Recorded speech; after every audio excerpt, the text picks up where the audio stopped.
बायकोनी नवऱ्याला कशासाठी पैसे दिले पहा व्हिडिओ पूर्ण बघा. नाही नाही, थंडी लई वाढल्या, तुम्हाला 10 रुपयाला देऊ लागलो.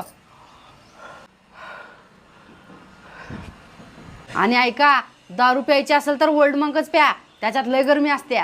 चला मी जाते कामाला. पिल्लू 1 मिनिट थांब. हे बघ थंडी लय आहे, हे स्वेटर घाल तू माझं. आणि ऐक की, हे बूट घाल म्हणजे तुझ्या पायाला गार लागणार नाही. काढ.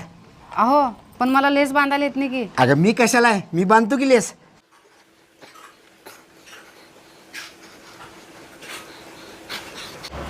आणि हा ऐका, 10 रुपयाच्या आधी एकदा तुमच्या बाबांना फोन करा. हा करतो. हे बघ तू बाबांना फोन कर म्हणलीस आणि बाबांचाच फोन आला. हा बोला की बाबा. अरे तुझ्या बायकोजवळ 2000 रुपये दिले, ते 2000 रुपये घे आणि लाईट बिल भरून ये. Bye bye.